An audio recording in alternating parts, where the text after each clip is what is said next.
高市さんなんですが、昨日昼ようやく記者会見しまして、熊本の地震に対して人命救助が第一だという訓示を述べられました。発災から24時間経ってです。しかも防災服は着ないそうです。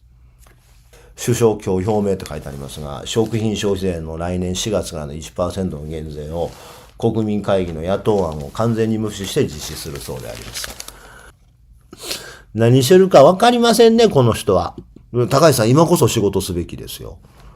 何の仕事をしてるのかよくわからない高市さんですが、せめて内閣総理大臣らしい仕事を地震の時ぐらいしても罰は当たらんと思います。なんか、5は言い過ぎやな。6、7のこの2ヶ月間はなんか、各週2万5千字商業原稿という地獄のような進行が続いてまして。いや、俺これどっかのアホみたいに寝てないアピールしてるわけじゃないですよ。寝てないアピールをしてるわけではなくて、苦しかったということを言ってる。今回の原稿は、全2回の原稿は兵庫県問題やったんですよ。もう今回兵庫と全く関係ないんですよ。なぜ日本の保守運動はスピリチュアルなものとこんなに親和性が高いのかというテーマです。ということで、それを書いたわけですが、で、この間ちょっと話したんですけど、水子供養の話とかちょっと書いたんですよね。水子供養というのは別に昔からあったわけではないと。そんなもんは、1980年代になってつい最近できたもんだという話を書いたんです。で、それがメインテーマではないからあんまりそんなたくさん書けなかったんですけど、水子供養の原因がね、はっきりわかる統計データがあるんです。そんなことないと、水子なんて江戸時代からやってたって言うけど、細木数子からではないです。細木数子は後追いです。成長の家です。統計でね、なるほどってわかる統計データがあるんですよ。なんで80年代と言えるか。ほんまや、そらそうなるわという統計データがあるんです。これ見たらね、一発でわかります。これとある論文に載せられた表なんですけど、ちょっと見にくいかもわかりませんが、乳幼児の死亡率の統計データなんですね。1900年か。1900年から、1920年から1990年までの乳児の死亡、新生児の死亡の数字なんですが、これ見ていってほしいんですけど、1000人、生まれてくる子供1000人あたり、何人死んでいったかっていう数字なんです。で、これ大正9年とか大正14年とかは、赤ちゃんが1000人生まれたら、だいたい69人とか70人近く死んでたんですよ。で、昭和15年でも38人か40人近く死んでたのね。で、いろんな死に方があるんですよ。新生児の死に方。でも、1970年代になると、それが10終わって 8.7 とかになるの。で、これは、水子供養の歴史を、民族学の立場から研究した論文に載っている表なんです。これ、森栗さんっていう人が書かれた論文なんですが、この森栗さんの言葉を借りるとですね、こういうことです。江戸時代とか戦前はそんなもん、子供が死ぬのなんか当たり前やったから、かもてられへんかったというんですよ。どういう表現をしろかというと、面白い表現で俺、これ引用したんですけど、水子がいちいちたたっていればキリがない状況であったって。その通りです。要は、その水子供養というのは、子供が死ぬことが珍しいことになってから、というその素地があって、そこにオカルトブームとかが乗っかって、女性にその成長の家の不権主義的な考え方とかっていうのが入ってきて、女性を罪の意識でコントロールしようという企みなんですよ。それでね、僕らが考えなきゃいけないのは、皇室典範改正議論で自民党が参考人として呼んできた桃地明は、水子ブームの頃に活動家として、成長の家の活動家として、優生保護法改正の運動をやってた連中ですよ。なんで俺が企みということを言うかというと、皇室典範改正議論で自民党が呼んできたのはね、憲法学者の桃地明ですよ。じゃあ、はい、桃地明さん憲法学者です。でも、彼は学生時代から成長の家の共振者で、成長の家の活動家として、1970年代、80年代は、優生保護法改正、経済的理由での中絶反対ってことを言ってたんです。その人が50年経って、愛子天皇なんかあかん言うてんねん。で、俺が皇室典範改正議論に乗らないという、その議論をやってる奴はみんな、どの立場からやってる奴もアホや言うてんのは、敵の本体を見誤ってるんですよ。もう一貫したね、その愛子天皇を認めないから女性差別だとかではなくて、花から女性差別のためにあらゆる政治的リソースを費やしますよというやつに戦ってんのに、愛子天皇を認めろとか言うてたかって、社内という話を俺はしてんの。いや、だって OS レベルの話をせなあかんのに、愛子天皇というアプリケーションの話をしてんのよ。戦わなあかんのはこっちです。で、こっちを戦うとね、榎木美佐子はそうであったように、あるいは今であれば上野千鶴子がそうであるように、社会はつまはじきにするんでしょ？あなた方負けてるの。愛子天皇を認められなかったから負けたんではなくて、最初っからね、敵の本会が女性差別であって、日本の抜きがたいミソジニであるってことを見てないねんから、あなた方やってるのは撤退戦なんです。だから俺は乗らないって言ってんの。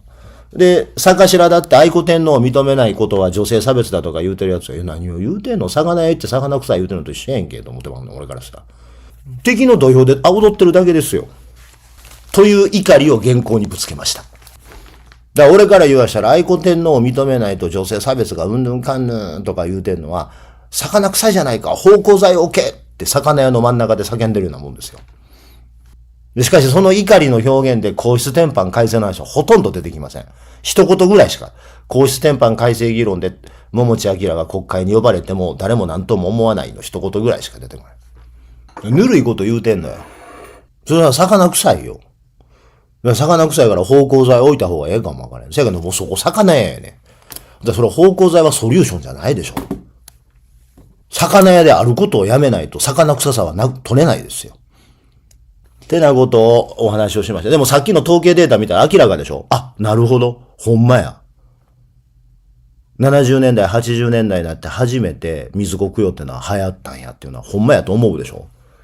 珍しいと思うから悲しいことやと思うわけですよ。それは子供が死ぬのは常に悲しいことですよ。常に悲しい。それ江戸時代の人だって子供が死んだら泣いてたです。悲しがってたです。でも、それが珍しいのか珍しくないのかっていうと、珍しいことではなかったわけですよ。要は年取った親が死ぬとあんまり変わらんかったことです。年取った親が死ぬことに罪悪感を感じないじゃないですか。年取った親がたたるなんてことはないじゃないですか。あんま変わらんかった感覚、数量的な感覚から言うと。子供が死ぬことなんてのは日常茶飯事やったわけです。それはええことか悪いことが言ったら子供が死ぬことはええことではないですよ。ただ現実問題として戦争終わる前、日本が貧しかった時代は子供が死ぬということは日常茶飯事やったんです。それはもう数量的な感覚から言ったら年取った親が死ぬとあんまり変わらんかったわけです。中絶も当たり前です。中絶も当たり前やったんですよ。しかも中絶っていうのは家族全員が生き残るための中絶やから、水銀飲んで中絶するとかね。今から考えると、凄惨なやり方で中絶をしてたわけですよ。で、今一人書いてくれた人がいますけど、昔の日本人は3歳までは神さん言うてたんですよ。なんでかっていつ帰るかもわからへんから。帰るってだけの話だったんですよ。感覚としては。魂の再生やったんです。子供が死ぬことは。そやから3歳までは神さんや言うてたんです。で、それを女性の倫理観を責めることによってね、倫理観を責めることによってどうにかしようという企てやったわけです。で、実際生まれたところで食うていかれへんしね。それこそ、今の人は昔はああやったって言うて、おしんで泉ピン子が冷たい川の中に入っていくっていうのが、あれが、一般的な堕胎の方法やと思ってるかもわかりませんけど、あれはおしんのあそこやから冷たい川というものがあるんでやってるだけで、みんながそうやってたかってそういうわけじゃないですよ。もう、水銀飲むわ、ヒ素飲むわ、ほおずきの枝で続くわっていうことで、壮絶な中絶をやってましたよ。今から言うとね。しかしその壮絶な中絶、水銀飲んだり、ヒ素飲んだり、ほおずきの杖でついたりして、何らかの形で下ろさない限り、みんなが飢え死にするという過酷な現実があったわけでね。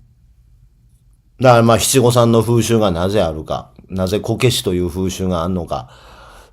かごめかごめの歌がどういうことなのかとかって、まあそういう民族学的な話が、そらあるんでしょうし、まあ、そりゃそうなるわな。で、今後ね、恐ろしいのは人口が減っていくんですよ。なんでこんな話を今日やってるかって、原稿を書いたからではない、だけではないんですよ。まあ原稿を書いたからそんな話をしてるんですが、なんでそんな話をしてるかというとね、読売新聞の一面方なんですが、日本人1億2000万人割れということで、いよいよ人口減少が、顕在化してきました。でね、この時代背景をもとにね、女の人が自分の意思で産む産まないを決めるということは社会的な行為ではないという声が上がってくるんではないかなという危惧を僕は抱いてるんです。産む産まないを決めるのは純粋に女性です。作る作らないを決めるのも産む産まないを決めるのも女性です。生殖に関する意思決定を持つのは女性です。だって女性が産むんだから。男が産むわけがないねんから。産むということを決める、産まないということを決める、作るということを決める、作らないということを決めるも、そんなもん女性です。当たり前です。だって女性の体を使うんですから。体が使われるのは女性なんですから。で、そうすると人口減少してくるでしょ。人口減少してくると、まあそんなもん当たり前の話ですけど、物を買う人がおらへんなんねんから経済は下向きになります。で、人口増やさなあかんとか、人口維持せなあかんとかって議論になりますから、ますます人口妊娠中絶に対する罪の意識を植え付けようとする関係側の圧力ってのは強くなってくるでしょうね。でしょうね。で、さらに言うと、日経新聞の5面なんですけど、日本の人口減を和らげてるのは外国人の転入が最多で72万人やったっていうことなんです。だからこういうことを言うとね、どういうことが容易に想像されるか言ったらね、能力が低いから田舎で人生くすぶるしかない田舎のおっさんたちが、女が勝手に子供を作ったり作らへんかったりするからや。そやから外国人に日本はやられんねんっていうことを容易に言い出すということを容易に想像できるでしょ。だからそれはどういう地獄かということですよ。ほいでなんか知らんけどアホみたいに田舎の役所の人間はマチコンやってみたりするわけでしょ。それはどういう地獄かということですよ。だから愛子天皇で女性差別がうんぬんかんぬんとか言うてる連中に俺が心の底から嫌悪感を抱く理由ようやわかるでしょ。お前ら何を言うてんねん。魚屋に芳香剤置きましょうって話をしまくってるだけの話であってね。マチコンの気持ち悪さとかを考えずにね、愛子天皇で女性差別がうんぬんかんぬんとか言うてんのに。まあもうしゃあないんですけど、言うたがって。だが大っ嫌いなの。皇室典範改正議論をやってる連中、どっちの陣営もクソ気持ち悪い。何も考えてない。皇室典範改正議論で女性差別うんぬんかんぬんって言うんであったら、そもそも天皇制そのものが家父長制の象徴なんだから、皇室打破って言うしかなくなるはずなんですよ。だからするなって言うてんの、俺は。知らんって言うとけ言うてんねん。関係ないって、俺たちの住む世界の話ではないって言うといたんやん。それが大嫌いなんですよ。俺は。皇室典範改正議論で女性天皇と女系天皇を認めれば、あたかもなんか女性差別の解消に寄与するみたいなこと。お前がそこで天皇制の議論に参画していることそのものが女性差別という OS レベルのメカニズムに差を差していることになるんですよ。考えが浅いんです。女、虐げられてる女性差別って言うてたら戦ってるつもりになってるだけでしょ。違うよ。乗るなっちゅうねん、議論に。そう、上野千鶴子めっちゃ偉いでしょ。ずっと黙ってたでしょ。敵の企みに乗ってどうすんねん。まあ、で、何が言いたいかっていうと、人生を楽しみましょう。で、人生を楽しむためには何かって言ったら自分の人生にだけ注目することになって他人の人生に口を出せなくなるということです。他人の人生に口を出すのをやめましょう。しんどかったなこの3週間しんどかったなほんましんどかった。その間に斉藤さんの件で取り調べを受けてるんですよ。ということで、しょうもない話だけど、斉藤さんの昨日の記者会見、斉藤さん墓穴掘りまくりやったんですけど、一番の最大の墓穴は大方さんにこう突っ込まれて、財政の話で答えられへんようになったら、財政の話で適法適切に対応してきたって言うてしもてんね。適正適宜対応してきたんやったらなんで記載許可団体に転落すんねんって話なんやけどね。いや、何を言うてんの？適宜適切に対応してきたら、記載許可団体とか早期健全化団体になるはずないやん。適切ちゃうかったから問題起こってんねや。とかっていうツッコミを入れたいんですけども、昨日は記者会見をリアルタイムで見て、県庁の取材もし、昨日は県庁の取材だけではなくて、大事な打ち合わせもあったりとかして、その3、4時間は、ちゃんと仕事しましたけど、仕事っていうかその兵庫の仕事しましたけど、その皆さんに解説品としてお見せするというだけのことができませんので、昨日の記者会見の解説については明日以降の持ち越しとさせてください。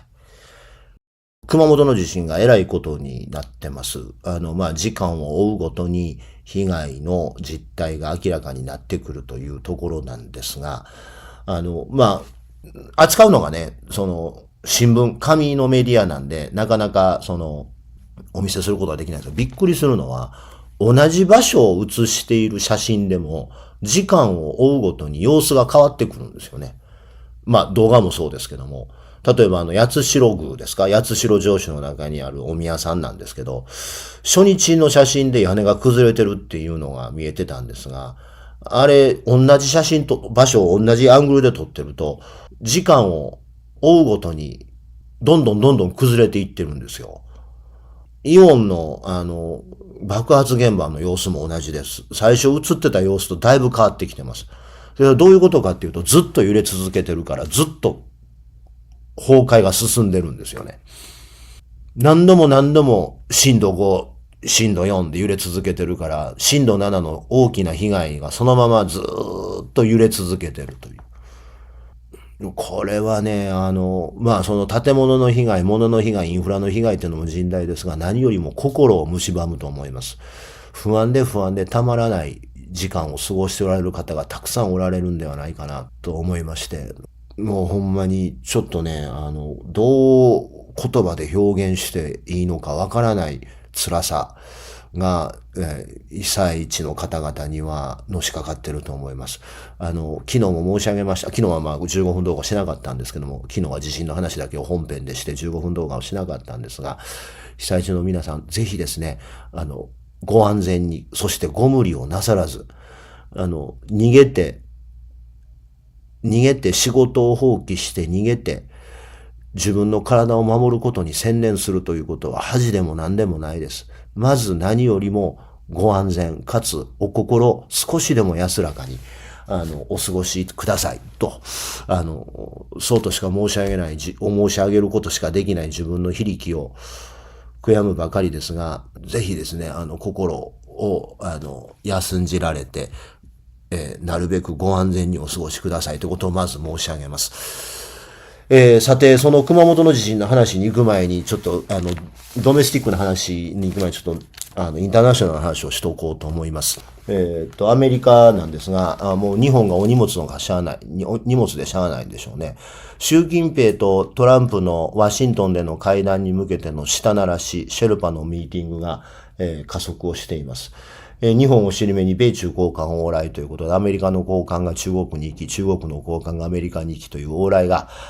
活発化してきて、米中が蜜月関係になろうとしています。で、その裏で、田舎のおっさんにこびるしか能のない高市さんは、置いてけぼりを食らってるということですな。日本は完全に頭ごなしで話をされているということです。米中関係が良くなることそのものは歓迎すべきことです。しかしながら、田舎のおっさんの代表者、高市早苗が内閣総理大臣をしている我が国は、一体どうなるんでしょうということですね。で、その、高市さんなんですが、昨日、昼、ようやく記者会見しまして、熊本の地震に対して、人命救助が第一だという訓示を述べられました。発災から24時間経ってです。しかも防災服は着ないそうです。一体彼女は何の仕事をしているんでしょうね。何の仕事をしているかわからないということは、国民会議で消費税の減税をやる言ってたんですけど、日経新聞言っときましょう。国民会議であんだけ税金使って各党の代表を集めてたんですけれども、話し合いは結局まとまらず、首相今日表明と書いてありますが、食品消費税の来年4月からの 1% の減税を国民会議の野党案を完全に無視して実施するそうであります。何してるかわかりませんね、この人は。何の仕事してはるんでしょう。いて生きって怒ってるのがボスの仕事や思てんちゃうかな。まあ、アホの子はもうしゃあないんですけどね。で、熊本の地震の件なんですが、日経新聞の一面があまりテレビやメジャーなメディアでは語られない物流の危機を、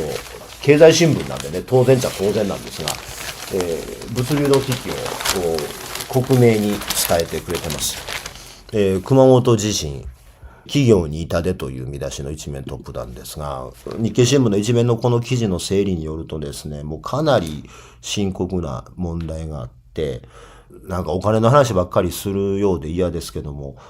TSMC の工場熊本にこの間できたばっかりなわけですよ。で、これでまあ台湾と並んで熊本が半導体でこれから伸びていくぞという矢先の地震やったわけです。で、この TSMC の工場そのものはあまり大きな被害を受けていないそうなんですが、問題は八代湾です。テレビでは日本製紙の八代工場の煙突が落ちたこと、煙突が倒れたことが報道されていますが、問題はその工場施設そのものよりも港湾施設です。八代湾というのは結構工業港湾として重要で、南九州で唯一の高圧ガスとか、それから、化学品などを、荷上げして備蓄する設備がある港湾です。その港湾が今回の地震のせいで液状化とか段差の発生とか桟橋の崩壊とか、壊滅的な打撃を受けてて、港がダメージを受けています。で、もちろん工場のダメージっていうのは皆さんテレビでもご覧になってる通りで、煙突が落ちたり、建物がひしゃげたりとかしてるんで、工場がダメージを受けたってことはそうなんですが、原材料の搬入、それから製品の搬出に使う港そのものが、機能不全に地震のために陥ってしまいました。で、これ、港湾の崩壊ですから、復興にかなりの時間がかかります。これ、結構深刻やと思います。港の丘の、陸の上の設備がダメージを受けてて、岸壁があかんようになったり、荷上げのクレーンがあかんようになったり、備蓄倉庫があかんようになったりするというのも問題ですけども、そもそも海の底がもし隆起とかしてたら、船がつけられへんってことになるかもわかりませんからね。これは、国策として TSMC を熊本に置いたということもあるんですから、これはもう高市政権としては、八代湾の復興ということは、もう一大プロジェクトとして取り組むべきことだと思います。海の底の話ですからね。わからんからね。高市さん、今こそ仕事すべきですよ。何の仕事をしてるのかよくわからない高市さんですが、せめて内閣総理大臣らしい仕事を地震の時ぐらいしても罰は当たらんと思います。なんかね、他の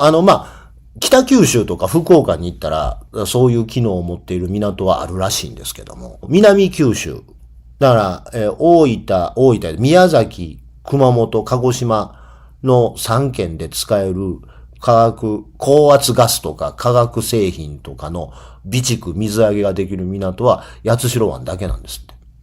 だから北九州、福岡、長崎から物運ぼうと思ったら一回東から回らなあかん状態でしょ。で、かつ運ぶ言うたって、物は半導体の製造に使うような強烈な化学物質だったりするわけですよ。運ぶことそのものが、なかなか長距離陸上を普通の一般道を使って運ぶことが危ないものを運ぶわけですから、そない簡単に迂回していったらいけるやろって話でもないわけですよね。積み替えそのものがリスクとかね。それから精密機器とか半導体とか運ぶことそのものが製品品質から言うとリスクの一つではあるので、道路がひしゃげてるという段階だけでね、車通れるからええやろっていうのと半導体運べますは違いますからね。自衛隊の車通れた、ようやくコンビニの配送トラックが通れたっていうのと、出来上がった半導体運びますいうのは話はちゃうからね。ということで、なかなか復興に時間がかかりそうです。まあ TSMC の工場そのものは空港に近いんで、まあ空港までなんとか運べれば、出来上がったものを巻くということはできるけど、八代湾が壊れてるということは、それを作るための材料が来ないってことなんでね。大変です。結構な大打撃です。昨日ちょっと新聞で読むの忘れましたけども、半導体産業で韓国がね、ちょっと待ってね、昨日の新聞どこ行った？日経新聞なんですが、半導体というのが今、なぜそんなに重要なのか、新石器時代と言われるぐらい、すごいです。えらいことになってますよ。お隣韓国なんですが、半導体で税収11兆円増えてるんです。いや、もう11兆円ですよ。韓国の予算規模がだいたい日本の半分なんで、だから、日本で言うと60兆円分の予算組んでるいうイメージですよ。一般会計予算がね、だいたい日本円で考えると、だいたい60兆円ぐらいの国家予算です。60兆円の国家予算に11兆円増えてんねんで。そう、今、早い計算がありましたけども、そうです、そうです。兵庫県の一般会計予算で言うと、兵庫県5つ分儲かってるんです。すごいよね。こっつい話ですよ。ということは TSMC の工場ってなんか知らんけど、金や太鼓で騒いだん国策でおもろないとかって言いたなる気持ちはわかるけど、みんなでご飯食べるというためにはとても重要だということはお分かりいただけたかと思います。ぜひチャンネル登録といいねボタンを押してください。